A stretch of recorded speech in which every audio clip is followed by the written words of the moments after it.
Okay, third time lucky. So, what happened, I've just been told, is that I keep saying this word, the C word, the virus that we're all facing at the moment. And apparently that's banned on YouTube. So, I've got to try and find an alternative code word, and we're going to use, I wonder if COVID-19 will be banned. Okay, it seems I'm still on. So we're going to be using the code word, COVID-19 now, and I won't be saying that other C word anymore. I'm going to continue from where I was, which was on the third lesson, and that was about the importance of local action. Okay, fingers crossed. This is going to work now. So, yeah, the code word is COVID-19. The third lesson is the importance of local action, and I think there's a really strong and striking parallel between what's happening with the COVID-19 crisis and what needs to happen with the climate crisis, because around the world we're seeing on social media many people using local solutions to a global problem.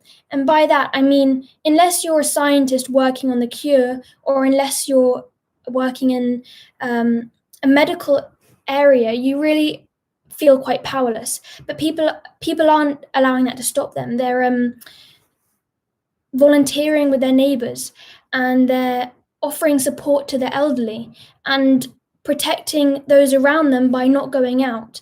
And that's exactly what needs to happen with the environmental crisis. We need to recognise, actually I've got a really nice quote here which illustrates what I'm saying. It's by Rob Hopkins, who founded the Transition Network. And he says, "If we wait for the governments, it'll be too late. If we act as individuals, it'll be too little. But if we act as communities, it might just be enough, just in time." So we all know the importance of top-down governmental action, and we know the importance of individual action. But there's this commonly overlooked sector, which is community action, which I think is where the most power lies. And the pandemic we're facing at the moment teaches us the importance of that, because that's where most action is happening, in communities. We've really had to rein in our gaze from this global neighborhood that back to the environment. There's this really incredible initiative called the Transition Network, which is grassroots community projects which aim to increase self-sufficiency in the local community area. And they do projects such as using their own currency, which happens in Totnes and Liverpool. They grow their own food, and that happens in Yorkshire, in Todmorden in Yorkshire. So food is grown along the streets and everyone contributes, but everyone is also able to just pick the food and eat it themselves. So they don't have to import food and have all those carbon miles from the plane with the high emissions. And then the last one is community energy, which is happening in Brixton and in Bath.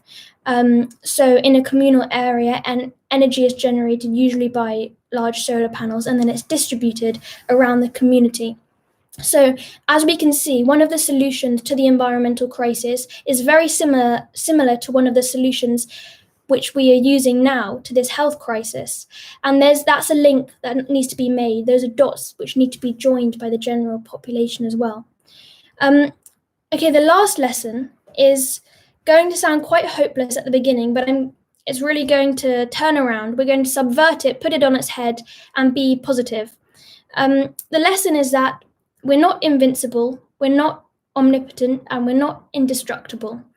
And it sounds trite and obvious for many of us who were aware of the environmental crisis before this happened, and we were aware of that connection between nature and us.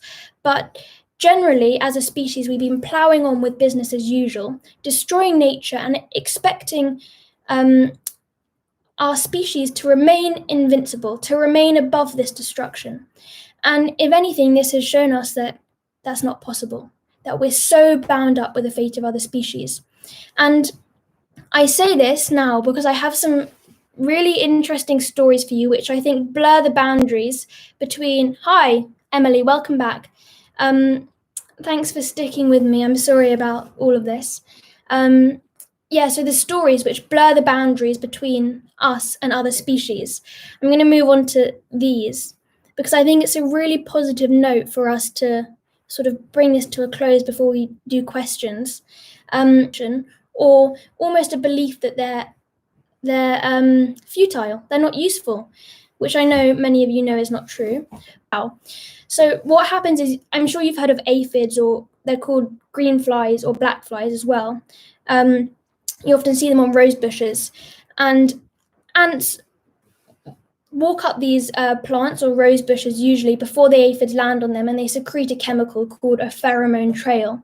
And when the aphids land on it, they become seduced and they become tranquilized by this chemical. So what the ants do, they're called farmer ants or harvester ants. They run over to the aphids. I realize this is a bit of a turn from COVID-19, but you'll see how it links in. So they clip off the wings of these aphids. It sounds quite tyrannical, but actually it's a very mutualistic relationship, because what they do is they farm these aphids. They take the aphids they carry them back to their nest in bad weather. They provide them with the best food sources by carrying them to the plants with the most nectar. And they also protect them from predators such as ladybirds. And how they farm them is they stroke the back of the aphid. The ants stroke the back of the aphids, and then the aphids secrete a honeydew, which the ants then eat. So I just thought that was really fascinating, and it blurs the boundaries even more.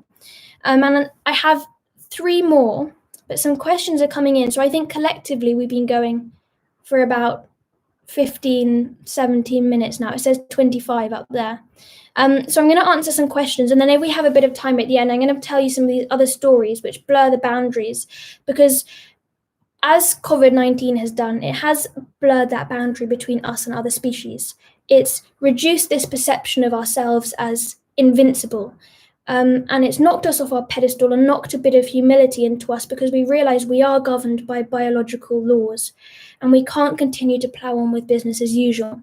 So that's why I'm telling you these stories about these animals which exhibit behaviors commonly thought to be just human behaviors. I actually, before questions, I have to tell you one more, which is really hilarious, which is that humpback whales have favorite pop songs. And in the South Pacific, a recent study emerged, and the scientists found that when a new male humpback whale came into the area, the other whales around quite like the novelty of his song, so they would begin to adopt the tone and the frequency. Sort of the humpback whale version of Gangnam Style or the Macarena. So they would adopt this tone and frequency, and it can travel from one whale to neighboring whales across thousands of miles of ocean, and it would pass on just like that, like a pop song does among teenagers or any humans actually.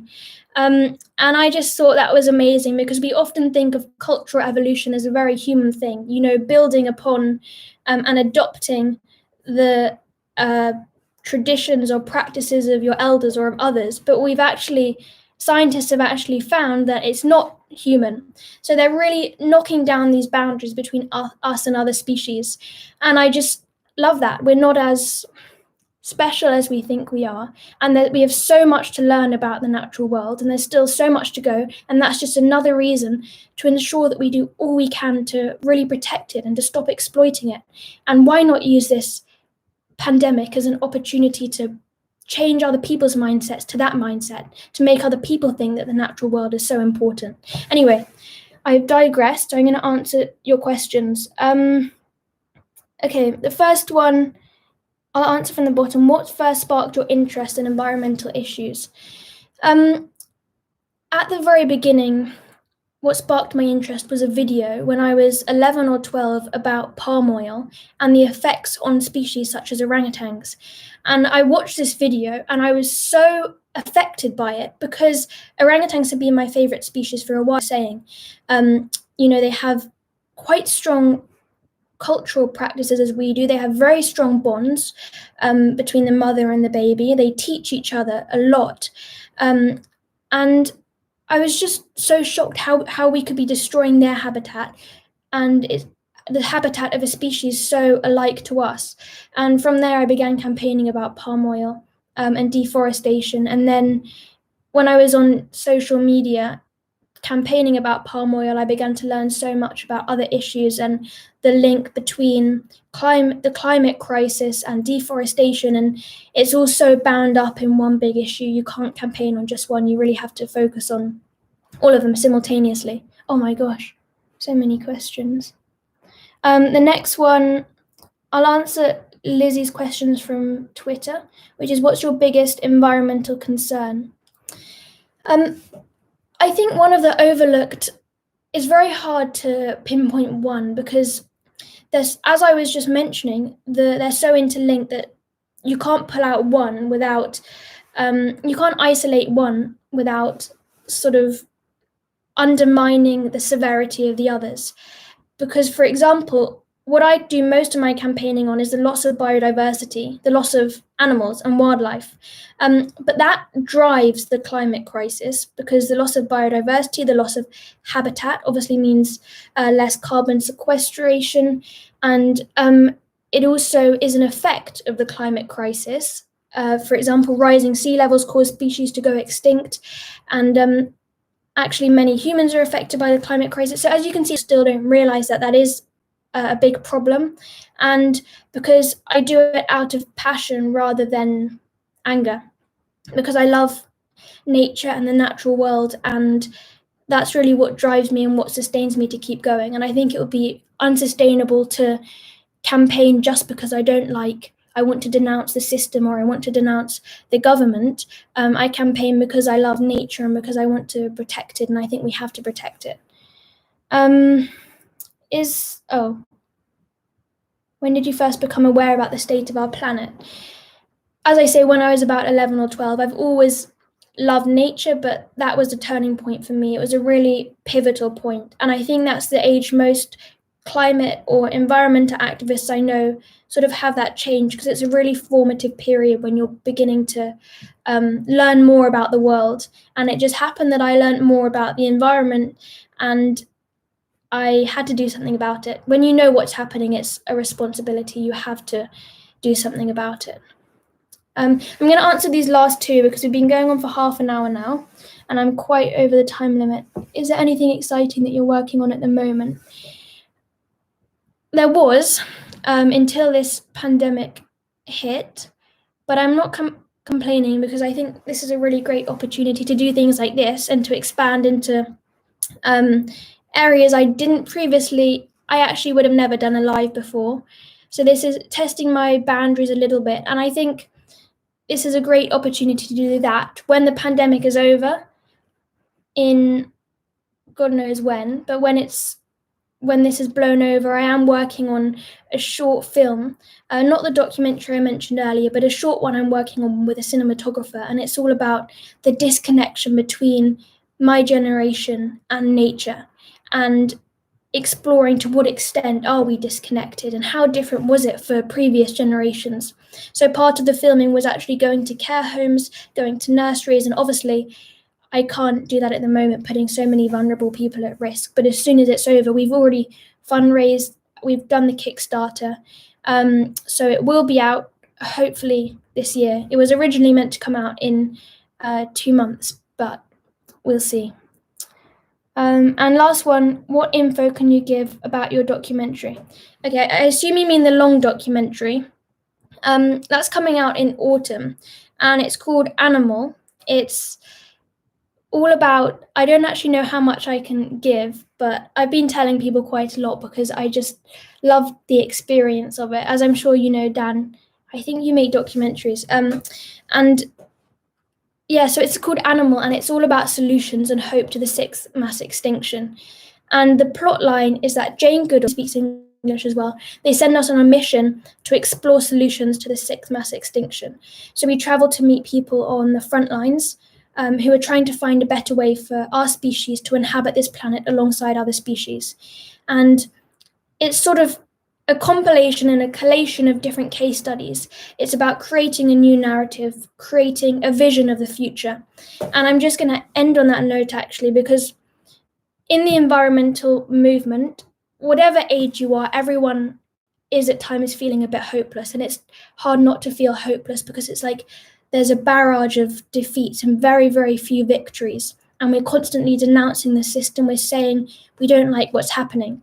So I think there needs to be a bit of a shift, and we need to set our visions on a different future. We need to envision possibilities. And I would all recommend you go and read a book by Rob Hopkins, who I mentioned earlier, which is called From What Is to What If.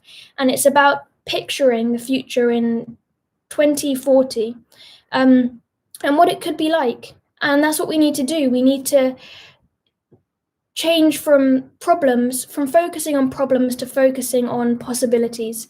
And on that note, I hope we've done a bit of that today. I hope you've learned a little. I wasn't really here to teach you, but to make you think, and hopefully you'll come away with questions. If you want to send them to me, please, you can get in contact with me on Facebook, which is just @BellaLack. So thank you all so much for coming, and thank you, Lizzie, for hosting this. I'm sorry for the technological issues. You would think, being Generation Z, I would be able to use a computer, but seems I can't. But anyway, thank you very much, and I hope you have a good day, and remember to wash your hands and stay safe, everyone.